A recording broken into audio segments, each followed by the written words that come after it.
ನೀವು ತುಂಬ ಪ್ರೀತಿ ಮಾಡೋ ವ್ಯಕ್ತಿ ನಿಮ್ಮ ಮಾತೇ ಕೇಳ್ತಿಲ್ಲ ಅಂತ ಅನ್ಕೊಳ್ಳೋಣ ಈಗ.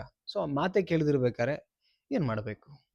ನೀವು ತುಂಬ ಪ್ರೀತಿ ಮಾಡ್ತೀರಿ, ಅವ್ರನ್ನ ಬದಲಾವಣೆ ಮಾಡಬೇಕು, ಅವ್ರನ್ನ ಕಳ್ಕೋಬಾರ್ದು, ಕೊನೆವರೆಗೂ ಇರಬೇಕು ಈ ರಿಲೇಷನ್ಶಿಪ್ಪು. Yes or no? ಈ ಥಾಟ್ ಇರುತ್ತೆ. ಬಟ್ ಆ ವ್ಯಕ್ತಿಗಳು ನಿಮ್ಮ ಮಾತೇ ಕೇಳ್ತಾ ಇರಲ್ಲ. ನೀವೇನು ಪ್ರಯತ್ನ ಪಟ್ಟರು ವೇಸ್ಟ್ ಆಗ್ತಿರುತ್ತೆ.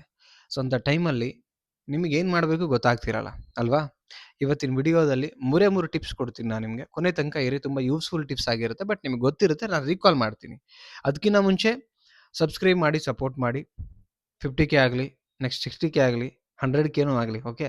ಆ್ಯಂಡ್ ಕೌನ್ಸಿಲಿಂಗ್ ಬೇಕು ಅಂದರೆ, ಮಾತಾಡ್ಬೇಕು ನನ್ನ ಜೊತೆಗೆ ಅಂತ ಹೇಳಿದ್ರೆ ಸ್ಕ್ರೀನ್ ಮೇಲೆ ನಂಬರ್ ಹಾಕಿರ್ತೀನಿ, ಸೊ ಕಾಂಟ್ಯಾಕ್ಟ್ ಮಾಡಿ, ಓಕೆ.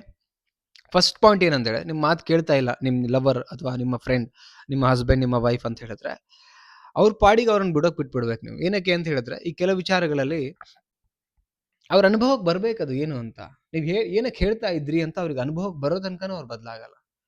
ಈ ಕೆಲವು ವ್ಯಕ್ತಿಗಳು ಹೇಳಿದ ತಕ್ಷಣ ತಿಳ್ಕೊತಾರೆ, ಬಿಕಾಸ್ ಆಫ್ ಅವ್ರು ಹೇಳ್ತಿರೋದು ಒಳ್ಳೇದಕ್ಕಿದೆ.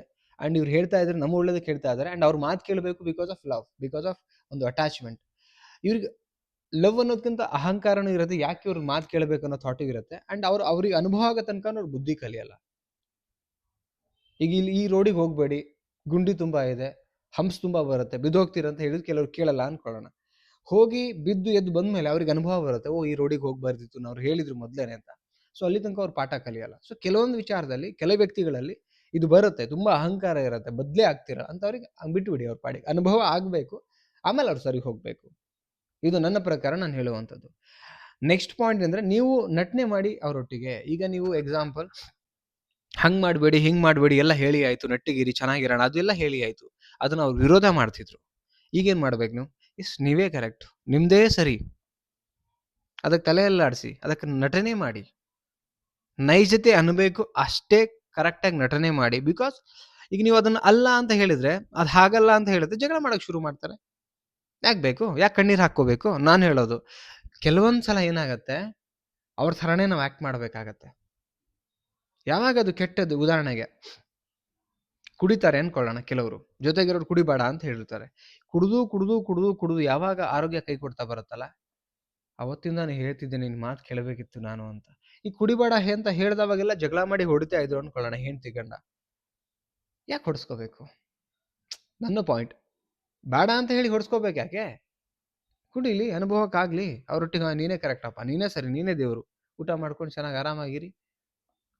ಕಷ್ಟ ಆಗತ್ತೆ, ಇಲ್ಲ ಅಂತ ಹೇಳ್ತಿಲ್ಲ, ಹೊಡಿಸ್ಕೊಳ್ಳೋದಕ್ಕಿಂತ ಸ್ವಲ್ಪ ಆರಾಮಾಗಿರಿ, ಅವ್ರಿಗೆ ಬರಲಿ ಅದು. ಆ ಥರ ನೀವು ನಟನೆ ಮಾಡ್ತಾ ಹೋಗಿ, ನೀವು ಅದನ್ನ ಮ್ಯಾನೇಜ್ ಮಾಡಿ ಅಂತ ಹೇಳ್ತಿರೋದು. ಸಂಬಂಧ ದೂರ ಮಾಡಿ ಹೇಳ್ತೀರ, ತಪ್ಪು ತಿಳ್ಕೊಬೇಡಿ ಯಾರನ್ನು, ಓಕೆ. ನೆಕ್ಸ್ಟ್ ಪಾಯಿಂಟ್ ಏನಂತ ಹೇಳಿದ್ರೆ, ನಾನು ಹೇಳ್ತಾ ಇರೋದು, ಕಣ್ಣೀರು ಹಾಕೋದು ಮತ್ತು ಕೊರಗೋದನ್ನು ಬಿಟ್ಬಿಡಿ. ನೀವು ಕಣ್ಣೀರು ಹಾಕ್ತಾ ಕೂತ್ಕೊಂಡ್ಬಿಟ್ರೆ ಇದಕ್ಕೆ ಏನೂ ಪರಿಹಾರ ಆಗೋದಿಲ್ಲ, ಏನೂ ಸರಿ ಹೋಗೋದು ಇಲ್ಲ.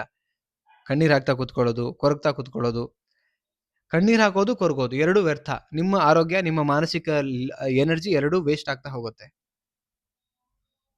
ಇವೆರಡೂ ಮಾಡ್ಲಿಕ್ಕೆ ಹೋಗಬೇಡಿ ನನ್ನ ಪ್ರಕಾರ. ಇಷ್ಟೇ ಫಾಲೋ ಮಾಡಿ, ಮತ್ತು ಬೇರೆ ಎಕ್ಸ್ಟ್ರಾ ಏನು ಮಾಡೋ ಅವಶ್ಯಕತೆನೂ ಇಲ್ಲ ನನ್ನ ಪ್ರಕಾರ, ಓಕೆ. ಸೊ ನಾನು ಇದನ್ನು ಹೇಳ್ತೀನಿ, ಇದನ್ನ ಟಿಪ್ಸ್ ಫಾಲೋ ಮಾಡಿ ನೋಡಿ. ಜಸ್ಟ್ 3 months ಡೆಫಿನೆಟ್ಲಿ ಚೇಂಜಸ್ ಕಾಣುತ್ತೆ ನಿಮಗೆ ಗೊತ್ತಾಗುತ್ತೆ, ಎಸ್ ಅವರಲ್ಲಿ ಏನು ಅನುಭವ ಆಗುತ್ತೆ ಅಂತೇಳಿ. ಕೆಲವರು ಬದಲಾಗಲ್ಲ ಬೇಗ, ಆ್ಯಂಡ್ ನಿಮ್ಮಲ್ಲಿ ಒಂದು ಬದಲಾವಣೆಗಳಿಗೆ ಬರುತ್ತೆ ಅಂತ ನನ್ನ ಒಂದು ಥಾಟ್. ಏನಿಸ್ತು ಕಮೆಂಟ್ ಸೆಕ್ಷನಲ್ಲಿ ಕಮೆಂಟ್ ಮಾಡಿ. ಆ್ಯಂಡ್ ಇಷ್ಟ ಲೈಕ್ ಮಾಡಿ.